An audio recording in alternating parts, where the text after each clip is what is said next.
The kettle hissed against the afternoon quiet, steam curling toward the window where marigolds pressed their faces to the glass. I stood at the sink, my hands moving through the familiar rhythm of washing dishes, when their voices drifted from the living room, casual as weather talk, devastating as a verdict. "She won't be around much longer," my daughter said, her tone carrying the same matter-of-fact cadence she used to discuss grocery lists. "The house is getting too much for her." The spoon in my hand clinked against the ceramic bowl, a small sound that seemed to echo through my chest. My son-in-law murmured agreement, something about stairs and safety, but their words blurred into the white noise of running water. Steam from the kettle caught the late sunlight, creating small rainbows that danced and disappeared. I remained perfectly still, my hands submerged in the warm, soapy water. The world had not stopped turning, yet everything felt suspended, the dust motes in the afternoon light, the tick of the wall clock, even my own breathing. They spoke about me as if I were already absent, already gone, a problem to be solved rather than a person to be considered. Some endings start with silence, not storms. I dried my hands on the dish towel, hung it precisely on its hook, and padded from the kitchen. My footsteps made no sound on the hardwood floor. Behind me, their conversation continued, planning my future without my presence, deciding my capabilities without my input. The keys to the house sat on the counter where I had placed them that morning, catching fragments of light like small promises I had yet to understand. Outside, rain began to dot the windows, each drop a tiny lens that fractured the familiar view of my garden. I touched the wool coat hanging by the door, soft, dependable, mine. For 68 years, I had moved through this world making space for others, shrinking when needed, expanding only when invited. But something in that overheard conversation had shifted, like tectonic plates finding new alignment beneath the surface of my carefully maintained life. The marigold petals on the windowsill seemed brighter now, as if the late afternoon light had found them worthy of extra attention. I picked up one fallen petal, its orange fierce against my palm, and wondered when I had last felt that vivid, that unapologetically bright. 3 days later, everything had tilted on its axis, though from the outside, nothing appeared different. The same morning light filtered through the same curtains. The same kettle sat on the same stove. But within 5 days, the house and I would both change owners, she to new residents who would appreciate her bones and stories, I to myself, finally, after all these years. It took less noise to change everything than they ever guessed. The documents were already signed, folded neatly in an envelope that bore my name in fresh ink. The spare keys had been returned to the drawer where they belonged, along with explanations I would never need to give. A train ticket rested in my purse, its destination a coastal town I had promised myself I would visit when the time was right. The time, it seemed, had arrived without fanfare, announced not by trumpets or declarations but by the simple sound of rain against glass and the gentle closing of doors that had remained open too long. I had packed only what remembered me kindly, photographs that still held light, letters that still held love, and the wool coat that had wrapped me through 40 winters. The house hummed with the quiet efficiency of decisions made and actions taken. Soon, I would brew one last cup of tea in this kitchen, eat one last piece of toast at this table, and then step into a life that belonged entirely to me. The thought should have frightened me, but instead, it felt like coming home to someone I had almost forgotten, myself, unedited and undiminished. After they left that afternoon, I moved through the house like a woman underwater, everything slowed and distorted. I prepared lunch as I had for 43 years, 2 sandwiches cut diagonally, soup warming on the stove, plates set with the precision my mother had taught me. The routine felt foreign now, as if I were performing someone else's life. I waited for thanks that never came, for acknowledgement that never arrived. The bread grew stale. The soup formed a skin. The sunlight moved across the table, marking time in golden increments while I sat in my chair, hands folded, watching dust motes dance in the afternoon light. Memory pulled me backward to young motherhood, to sleepless nights and endless laundry, to birthday cakes baked at midnight and scraped knees kissed better. I had given the best years of my body to raising her, the best hours of my days to keeping house, the best parts of myself to making sure everyone else was fed, clothed, loved, remembered. When had I become invisible in the very life I had built with my own hands? The wall clock ticked steadily, marking moments that felt like hours. I thought of all the meals prepared, all the clothes folded, all the quiet sacrifices that had accumulated like snow, beautiful when it falls, forgotten when it melts. Love shouldn't age out of sight, shouldn't become so familiar it turns transparent. I carried the untouched lunch to the kitchen, scraped the plates into the garbage, and watched the wasted food disappear. The bread crusts felt rough against my fingers, substantial and real in a way that my daughter's attention no longer seemed. I wrapped the remaining sandwich in foil, careful, economical, habits dying hard, and placed it in the refrigerator for tomorrow. But tomorrow, I realized with sudden clarity, would not require sandwiches made by these hands, in this kitchen, for people who no longer saw me. Tomorrow would require something else entirely, courage, perhaps, or simply the willingness to stop being convenient. The afternoon stretched before me like an empty page, waiting for words I had never dared to write. I found myself remembering a conversation with my husband from years ago, when the children were grown but not yet so certain of their own authority. He had been reading in his chair by the window, the same chair that now sat empty in the living room, when I mentioned feeling restless, feeling as though life was moving past me while I stood still. "You've never stood still," he had said, looking up from his book with the gentle attention that had first drawn me to him. "You've been the current that carried all of us forward. Maybe it's time to see where you flow when you're not carrying anyone else." I had laughed then, dismissing the poetry of his observation as the romantic thinking of a man who had never spent 18 years teaching children to tie their shoes, pack their lunches, remember their homework. But now, standing in the kitchen where I had performed those small acts of love 10,000 times, I understood what he had meant. The current had always been there, moving beneath the surface of my carefully orchestrated days. I had simply forgotten how to feel it, forgotten that it belonged to me as much as I belonged to it. The bread crusts in my hands felt like evidence of nourishment given, of care provided, of a life spent in service to others' hungers. But what about my own hunger? When had I last felt genuinely fed? I climbed the stairs to my bedroom, each step deliberate and considered. The house creaked its familiar greeting, the same sounds that had accompanied my footsteps for 4 decades. But today, they felt like farewell songs, gentle acknowledgments of impending change. In my dresser, beneath layers of sweaters I rarely wore, I found the wooden box that held my important papers. Marriage certificate. Birth certificates. Insurance policies. The deed to the house. Documents that proved I existed, that I owned things, that I mattered in ways that could be measured and recorded. At the bottom of the box, wrapped in tissue paper yellowed with age, I discovered a letter my late husband had written to me during our courtship. His handwriting, bold and optimistic, declared his intentions and dreams with the confidence of a young man who believed the future would unfold exactly as he planned. "You are the most capable woman I know," he had written. "Whatever life brings, I know you'll face it with that quiet strength of yours." I folded the letter carefully, this evidence of who I had been before I became someone's mother, someone's caretaker, someone's convenience. The paper felt fragile but enduring, like hope that has learned to be patient. From the closet, I pulled out my good suitcase, the one we had used for our anniversary trips before arthritis and obligation kept us home. It smelled faintly of lavender sachets and old adventures.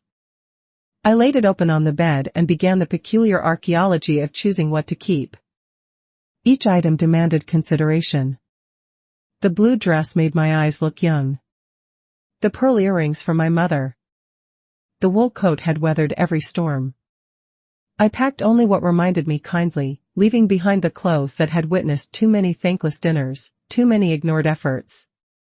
The process of choosing what to take felt like translation, converting a life lived in one language into something that could travel, something portable and essential. I held each garment up to the window light, asking silent questions. Does this serve who I am becoming? Does this carry forward love or only habit? Does this fit the woman who would choose herself over convenience? My wedding dress, preserved in tissue and memory, would stay. It belonged to a younger woman who had made different promises in a different world.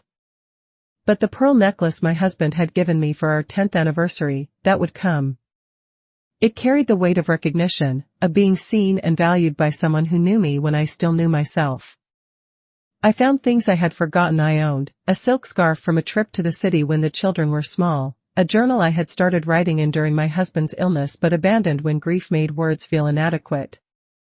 The scarf still held its original brightness, still whispered of a woman who had noticed beautiful things and claimed them for herself. The journal, half filled with observations about light and loss, reminded me that I had once believed my thoughts worth recording.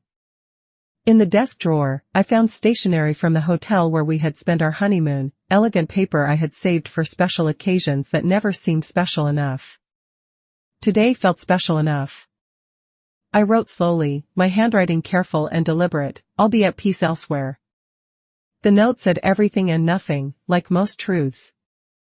I placed it on my pillow, where it would be found but not immediately, where it would answer questions without requiring explanations. The evening light slanted through the bedroom window, painting everything golden and temporary. I closed the suitcase, lifted it to test its weight, and found it lighter than I had expected. Perhaps I had been carrying too much for too long. Perhaps freedom weighed less than obligation.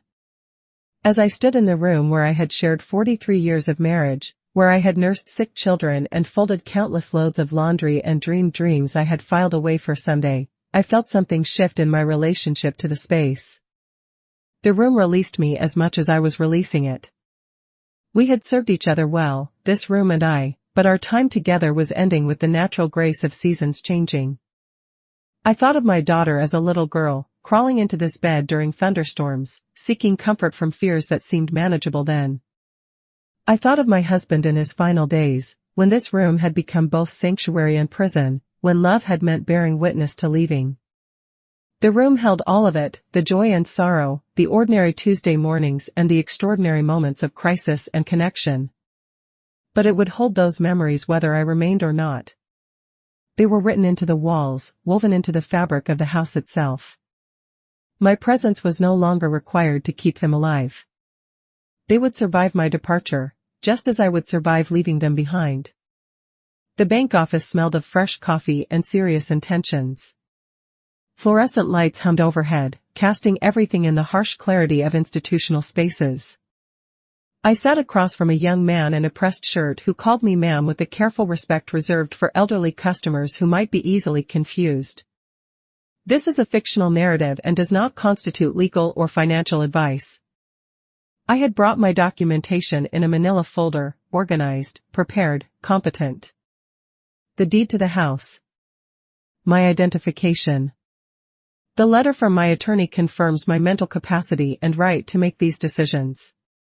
My husband's death certificate, now 5 years old but still necessary for proving my sole ownership of assets that had once been ours together. I need to update my accounts, I said, my voice steady despite the strangeness of speaking for myself alone. And I'd like to establish new ones. The banker's fingers moved efficiently across his keyboard, pulling up records that reduced 43 years of marriage and 68 years of life to numbers and dates. Joint accounts became individual ones. Automatic deposits were redirected. The monthly allowance my daughter had insisted on managing was terminated with a few keystrokes. "You'll have full access to everything," he explained, as if permitting me to own my own life. "These new debit cards will arrive within 7 business days." My name looked new again under fresh ink, not Mrs. Followed by his surname, not in connecting me to someone else, just my given name claiming space on crisp white signature cards. I signed document after document, each signature a small act of reclamation. The act of signing my own name, unencumbered by the legal and emotional attachments that had defined me for decades, felt surprisingly profound. Each letter formed by my hand declared independence, sovereignty, and the radical act of belonging entirely to myself. The banker processed these transactions with professional efficiency, unaware that he was witnessing a revolution disguised as routine banking. "Will there be anything else?" he asked, already reaching for the next customer's file. "Yes," I said, surprising myself with the firmness in my voice. "I'd like to open a safety deposit box." He raised an eyebrow but led me to the vault, where rows of metal boxes waited like secrets in uniform rows. I chose a small one, paid the annual fee, and received 2 small keys that felt significant in my palm. Later, I would place copies of important documents here, along with my mother's jewelry and the letter from my husband. Insurance against being erased again. The vault felt like a fortress, climate-controlled and secure, where the most precious possessions of ordinary people waited in patient darkness. I thought of all the stories locked away in these metal boxes, love letters from wars long ended, jewelry that had adorned women at their most beautiful moments, documents that proved ownership of dreams made manifest. My small box would hold evidence of who I had been and who I was becoming. The letter from my husband would share space with new documents bearing my signature alone. The deed to my new life would rest beside the marriage certificate from my old one. Past and present would coexist in this small metal space, neither diminishing the other. Walking out of the bank, I felt something shift in my posture, in the way I carried myself through the world. The afternoon sun seemed brighter, the air cleaner. For the first time in years, every dollar in my account belonged entirely to me, and every decision about how to spend it was mine alone to make. I stopped at the hardware store on my way home, where the elderly clerk helped me choose new locks for the front and back doors. "Upgrading security?" he asked, wrapping the brass fixtures in brown paper. "Something like that," I replied, and found myself smiling at the truth of it. The hardware store smelled of metal and possibility, of tools that promised transformation and materials that could rebuild what had been torn down. I wandered the aisles, marveling at the simple power of objects designed to make things work better, last longer, fit more securely. A life could be rebuilt with such tools, I realized. Security was not just about locks and alarms but about the confidence to change what no longer served. The locksmith arrived the next morning while the house still held the quiet of early day.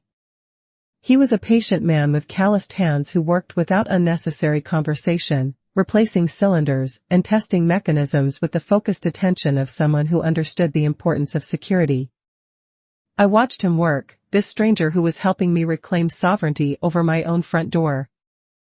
The old locks had been installed when we first bought the house, when the children were small and keys were shared freely among family members who moved in and out of our lives like tides. His tools gleamed in the morning light, precise instruments that spoke to decades of experience with the delicate balance between access and protection. Each component had its purpose, its place in the larger mechanism that would determine who could enter and who would remain outside. As he worked, I realized I was learning a new language, the vocabulary of boundaries, the grammar of choice. "These old locks were getting worn anyway," he said, testing the smooth action of the new mechanism. The pins were misaligned, and the springs had lost their tension. "You probably had to jiggle the key to get it to work." I had been jiggling that key for months, I realized, forcing it to turn when it wanted to resist, assuming the problem was my technique rather than the lock itself. How many other things in my life required jiggling, I wondered? How many systems had I learned to work around instead of simply replacing them with something better? "All finished," he said, handing me a small envelope containing the new keys. "These should serve you well." After he left, I sat at the kitchen table and examined the keys, bright, untested, holding promise in their metal teeth. I kept one for myself and placed the spare in the drawer where it belonged, no longer distributed to those who assumed access was permanent. The house felt different now, more mine than it had in years. I brewed tea and waited. She arrived at 3 o'clock, using her old key and finding the lock changed. I heard her struggle with the mechanism, heard her confusion escalate to frustration before she finally knocked. When I opened the door, her face carried the particular expression of adult children who discover their parents have acted independently. "The lock," she said, holding up her useless key. "It doesn't work." "I had them changed," I replied, stepping aside to let her in. "Tea?" She followed me to the kitchen, her heels sharp against the hardwood floor. "Why would you change the locks?" "What if there was an emergency?" I poured hot water over tea leaves, watching them unfurl in the clear glass pot. "I'm not planning any emergencies," I said. Mother, this is ridiculous. You can't just— I can, I interrupted gently, offering her a cup. It's my house. She sat across from me at the table where I had fed her breakfast for 18 years, where she had done homework and shared gossip and announced her engagement. Now she looked at me as if I were a stranger, as if the woman who had raised her had suddenly revealed herself to be someone else entirely. You're being irrational, she said, her voice carrying the particular frustration of adults who believe age grants them authority over their elders. We're just trying to help. Help with what?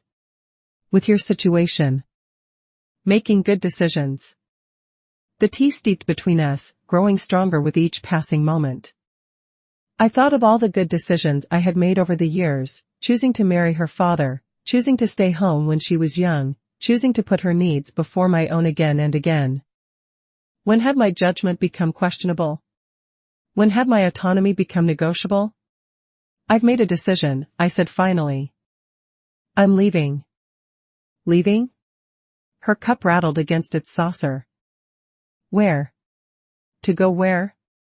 Away, I replied, and found the simplicity of it satisfying. I'm selling the house. You can't sell the house. I can. It's mine to sell. She leaned forward, her voice taking on the coaxing tone she had once used to convince me to let her stay out past curfew. Mother, let's be reasonable. You love this house. All your memories are here. My memories aren't confined to these walls, I said.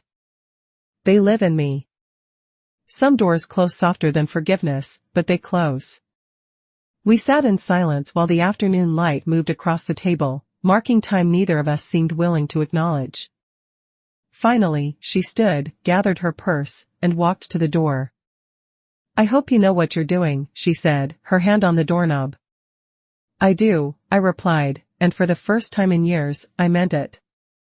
After she left, I sat in the quiet house and felt something settle into place, like a bone that had been out of joint for too long, finally finding its proper alignment. The spare key remained in the drawer where it belonged, waiting for someone who would earn the privilege of using it. The train station smelled of diesel fuel and hurried goodbyes. I stood before the ticket window, my purse clutched firmly in my hands, feeling both ancient and newly born. The young woman behind the glass looked at me with the polite efficiency of someone who processed hundreds of departures each day. One way to Millbrook, I said, the words tasting foreign in my mouth. Adult fare. Any luggage to check? She asked, her fingers flying across the keyboard. Just what I can carry, I replied, thinking of the single suitcase that held the essential elements of my reclaimed life. The ticket emerged from the machine like a small rectangular permission slip, proof that I was allowed to leave, allowed to go somewhere new without anyone's approval but my own. I tucked it carefully into my coat pocket, next to the letter I had written but not yet mailed, a letter to my daughter that said everything I couldn't say aloud. Millbrook was a coastal town I had discovered years ago in a travel magazine, its lighthouse and weathered cottages calling to something in me that had been dormant too long. I had mentioned it once to my husband, suggesting we might visit for our anniversary, but the suggestion had been lost in the daily requirements of family life and never resurrected. Platform 3, the ticket agent said. Departure in 45 minutes. I bought a newspaper and found a bench where I could watch other travelers, young couples with backpacks and maps, elderly men in well-worn suits, mothers shepherding children toward destinations I could only imagine. Each person carried their own geography of need and want, their own reasons for leaving one place to find another. The waiting area hummed with the particular energy of transition, of lives in motion between one chapter and the next. I watched a woman my age embrace a younger man, her son, perhaps, their goodbye gentle but final in the way that suggested this departure had been planned for some time. An elderly couple shared a thermos of coffee, their conversation so quiet I could hear only the rhythm of their voices, comfortable and well-rehearsed. I owed myself a horizon. The train arrived with a mechanical sigh, silver and blue against the gray afternoon sky. I climbed aboard and found a window seat, settling my coat and purse with the careful attention of someone who understands that small comforts matter when embarking on large changes. As the train pulled away from the station, I watched my city shrink into memory. Houses became toy structures, streets became thin lines, and lives became tiny and distant. I pressed my palm against the cool window and felt the vibration of wheels on track, the steady rhythm of forward motion. The conductor checked my ticket with a gentle nod, and I realized that no one on this train knew who I had been yesterday or who I was expected to be tomorrow. To them, I was simply another passenger, traveling for reasons they didn't need to understand or approve. The anonymity felt like the most luxurious gift I had given myself in years. Outside the window, farmland rolled past in shades of green and gold, dotted with barns and silos that stood like monuments to persistence. The late afternoon sun caught in the window, casting everything in the amber light of ending days and new beginnings. I opened the newspaper but found myself reading the same paragraph 3 times, my attention drawn instead to my own reflection in the window glass, a woman in transit, finally moving at the speed of her own choosing toward a place that existed beyond the expectations of others. The train's whistle announced our approach to small towns I had never seen, stations where other passengers disembarked to meet waiting cars and familiar faces. I remained in my seat, watching these reunions with something that felt less like loneliness than like independence, the particular solitude of someone who belongs entirely to herself. They came at dusk, when the light was failing and the house felt most vulnerable to intrusion. I heard their car in the driveway, heard the slam of doors, and the urgent click of heels on the front walk. They had come prepared for battle, armed with logic and concern and the unshakable belief that they knew better than I did what was best for my life. I answered the door before they knocked, opening it to their matched expressions of determined intervention. My daughter held a folder thick with papers, research, I imagined, about assisted living facilities and the dangers of elderly women living alone. My son-in-law carried himself with the uncomfortable posture of a man who had been volunteered for an unpleasant task. "We need to talk," my daughter announced, pushing past me into the living room where I had rocked her to sleep as an infant, where I had bandaged her childhood wounds and celebrated her achievements, and worried through her teenage years. "We can talk," I agreed, following them into the room where my furniture sat like faithful friends, ready to witness whatever came next. But talking doesn't require agreement. She spread her papers on the coffee table like evidence in a trial where I was both defendant and jury. Brochures for retirement communities bloomed between us, glossy photographs of smiling elderly people engaged in supervised activities, living lives carefully curated for their safety and convenience. "These places are lovely," she said, her voice carrying the false brightness of someone trying to sell something unwanted. 3 meals a day, housekeeping, medical staff on site. You'd never have to worry about anything again." "I like worrying about things," I replied, settling into my chair with the calm of someone who had already made all necessary decisions. "Worry keeps the mind sharp." My son-in-law shifted uncomfortably, his discomfort with family confrontation evident in every line of his body. He was a kind man, I knew, but kindness without understanding could be its own form of cruelty. "We're just concerned," he said finally. "This house is so big, and you're here all alone." "Alone and lonely are different things," I replied. "I'm alone by choice now." My daughter leaned forward, her folder thick with solutions to problems I didn't have. "Mother, you're not thinking clearly. Selling the house, changing the locks, these aren't rational decisions." "Rational according to whom?" I asked. "According to people who discuss my future as if I'm not in the room." The accusation hung in the air between us, and I watched understanding dawn in my daughter's eyes, the recognition that she had been caught, that her casual dismissal of my agency had been overheard and remembered. "We didn't mean, you meant exactly what you said," I interrupted gently. "You believe I won't be around much longer." "You're probably right. None of us will be around much longer, in the grand scheme of things. But I intend to spend my remaining time living, not being managed." Rain began to tap against the windows, a gentle percussion that softened the edges of our confrontation. I thought of all the storms this house had weathered, all the difficult conversations these walls had absorbed. This would be one of the last. "What if something happens to you?" My daughter asked, her voice small now, stripped of its earlier authority. What if you fall, or get sick, or, then I'll deal with it, I replied. The same way I've dealt with everything else for 68 years. But you don't have to deal with it alone. I'm not alone. I'm independent. There's a difference. The rain intensified, drumming against the roof with increasing urgency. I could see my reflection multiplied in the dark windows, fractured by water droplets into a dozen versions of myself, some clear, some distorted, all recognizably me. You're being selfish, my daughter said, the words escaping before she could stop them. Yes, I agreed simply. I am. The admission seemed to deflate her anger, leaving behind something rawer and more honest. Fear. The fear that she was losing me, not to death but to choice, not to illness but to independence. The fear that her mother might have desires that didn't include her, dreams that didn't require her permission.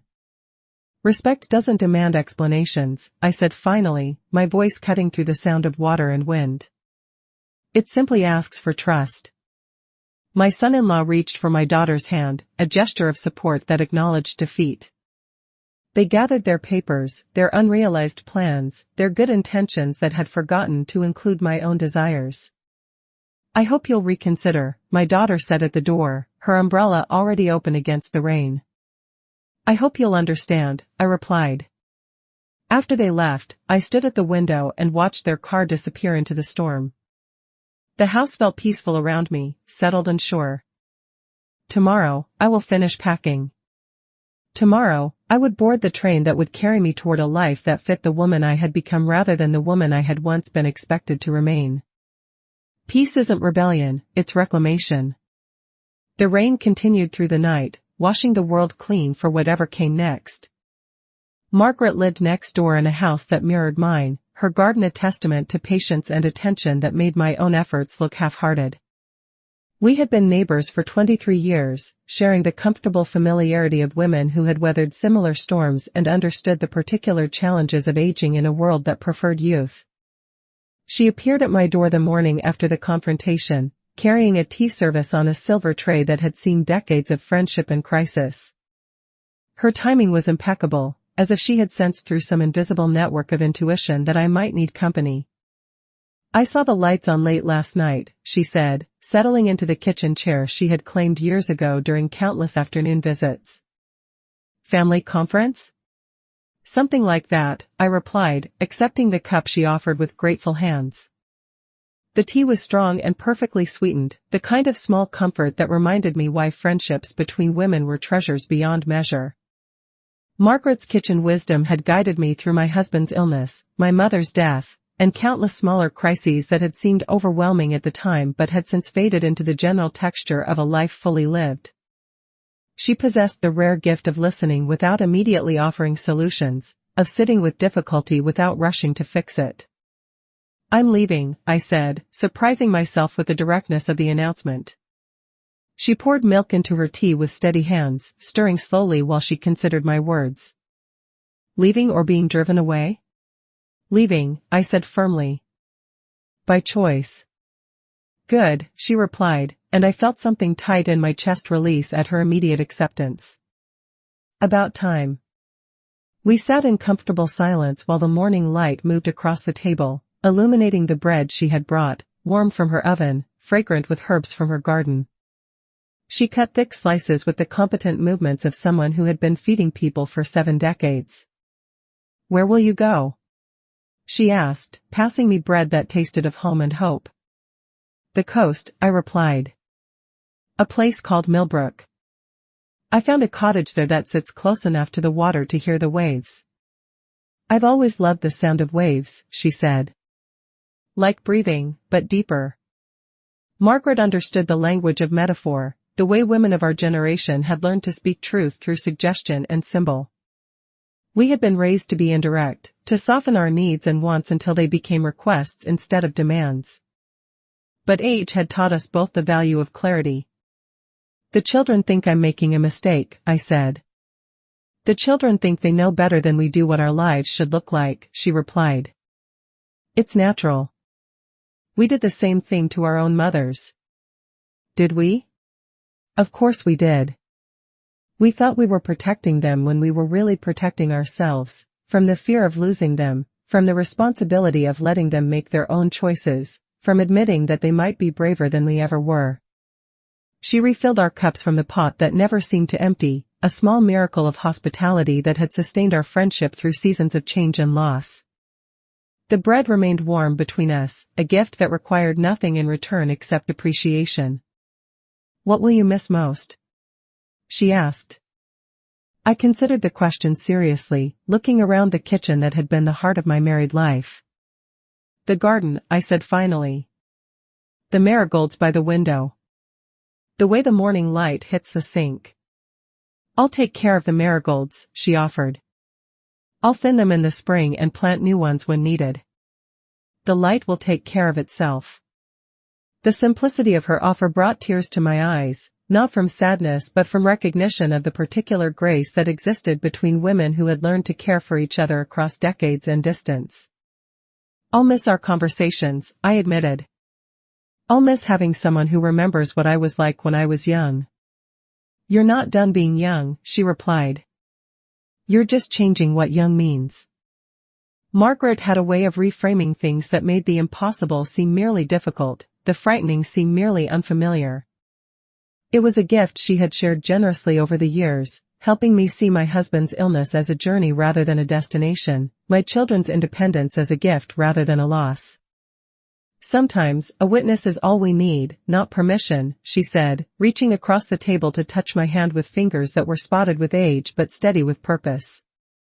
We finished our tea in the golden quiet of mid-morning, two women who had survived enough to know the difference between solitude and loneliness, between independence and abandonment. When she gathered the tea service to leave, I walked her to the door and embraced her with the fierce affection of someone saying a goodbye that might last.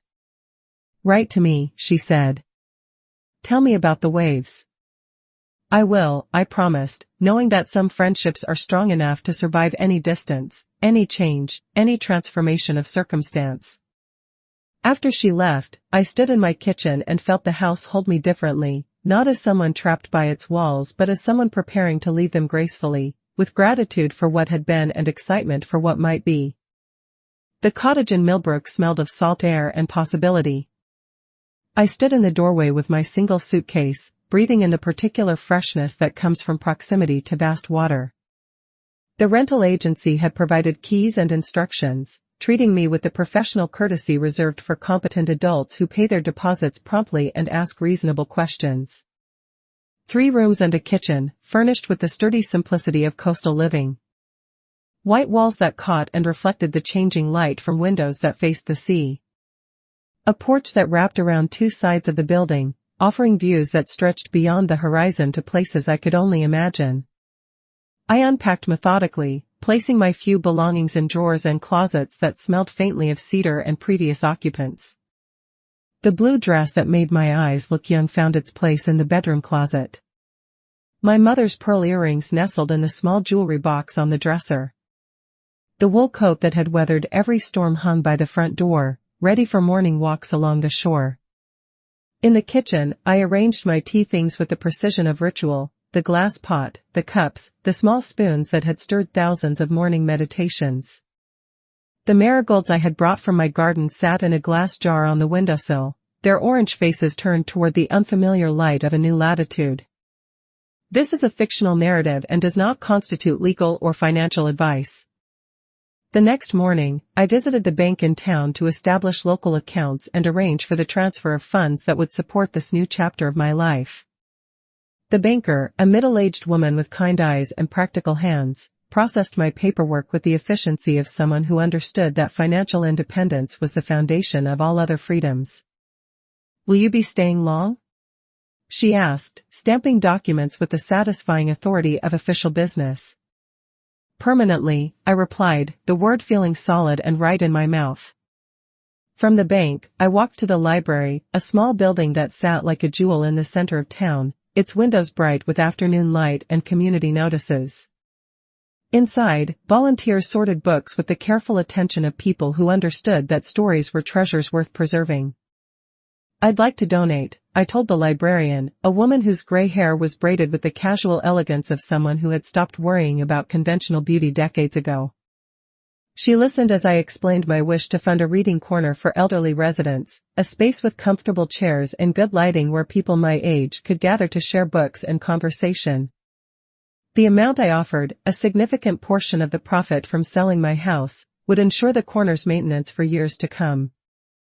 "That's incredibly generous," she said, her eyes bright with the enthusiasm of someone who spent her days making dreams practical. "It's incredibly selfish," I replied. "I want somewhere beautiful to read." We both laughed at the truth of it, the particular honesty that comes when generosity aligns perfectly with personal desire.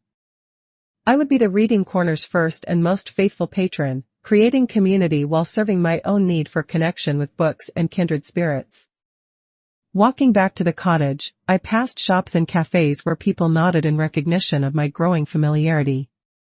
I was becoming part of the landscape here, settling into the rhythm of a place that moved at the speed of tides rather than traffic. The general store carried newspapers from the city, and I bought one out of habit before realizing I no longer needed to know what was happening in the place I had left behind. The headlines seemed to belong to someone else's life now, urgent with concerns that no longer concerned me.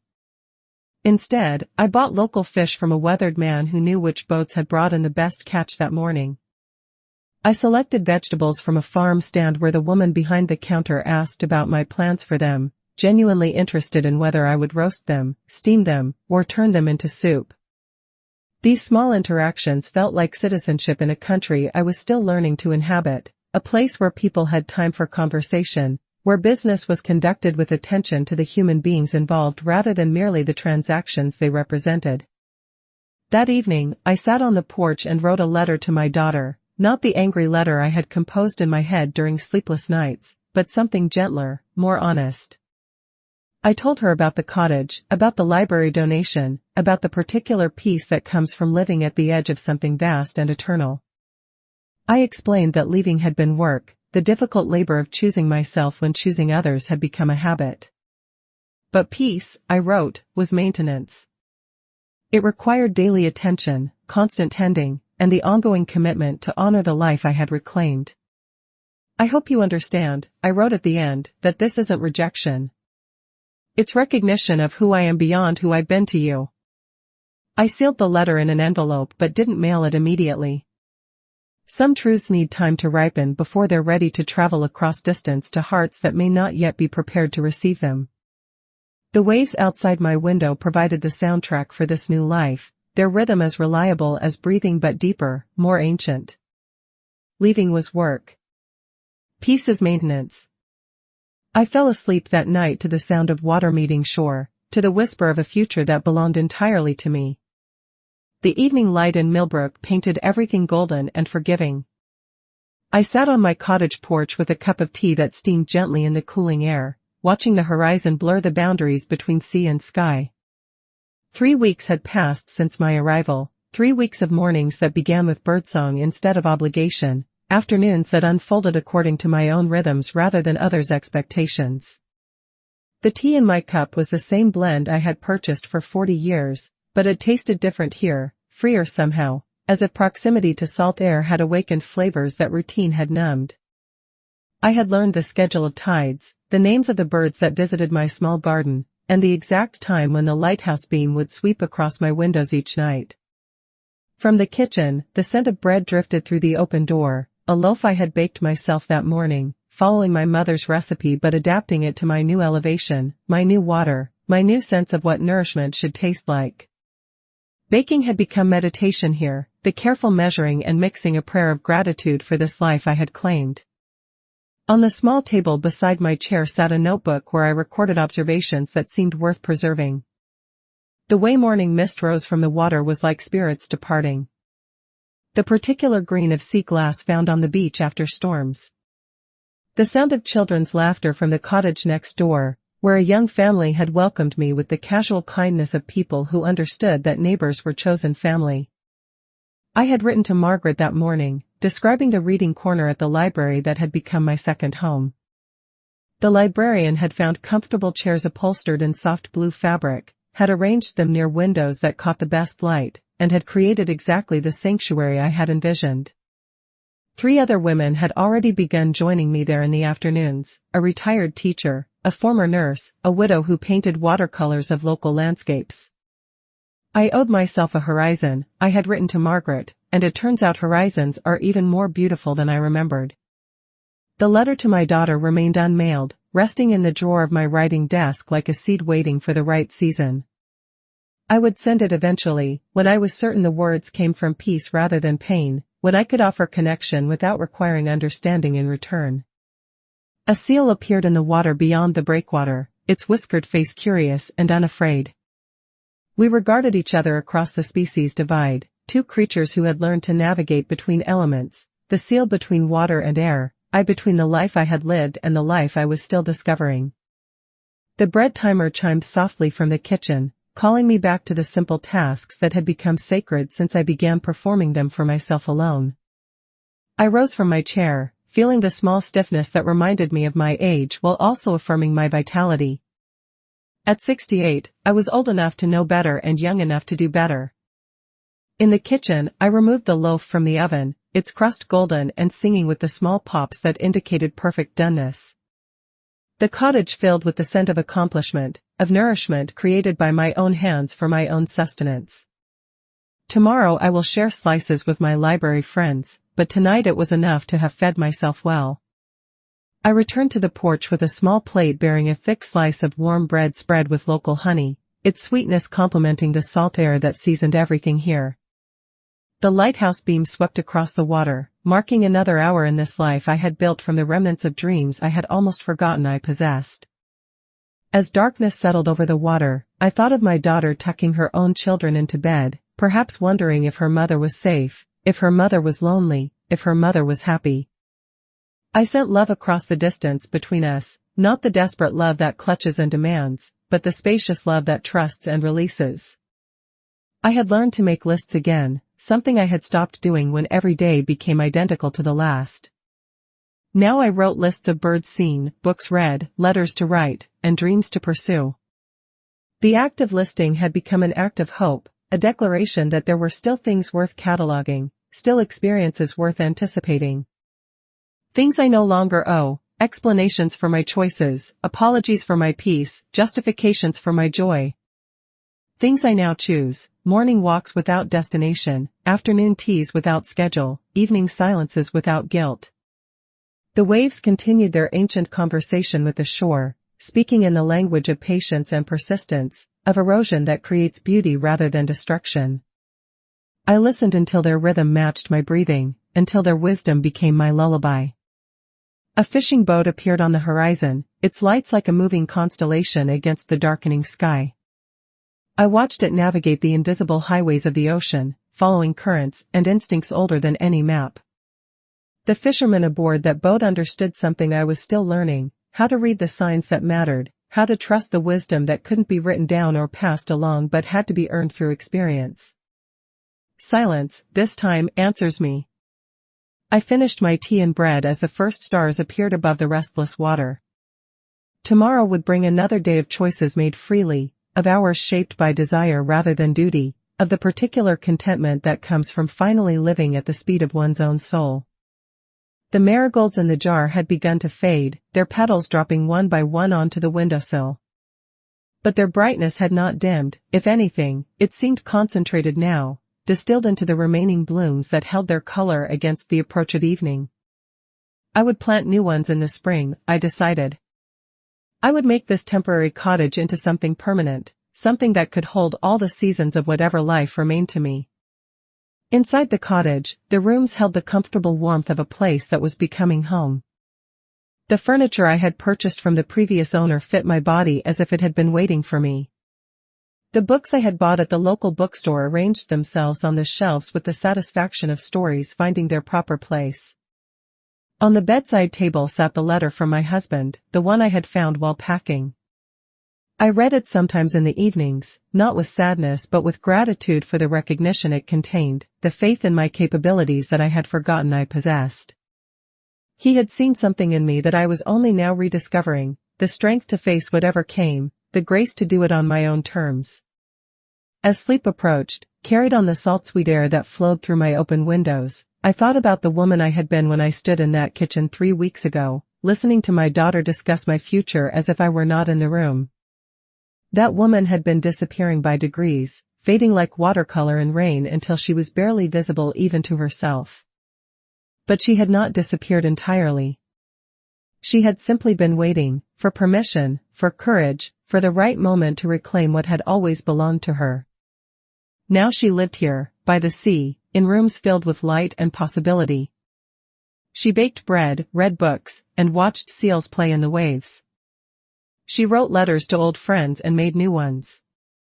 She planted flowers and let them bloom according to their own schedules.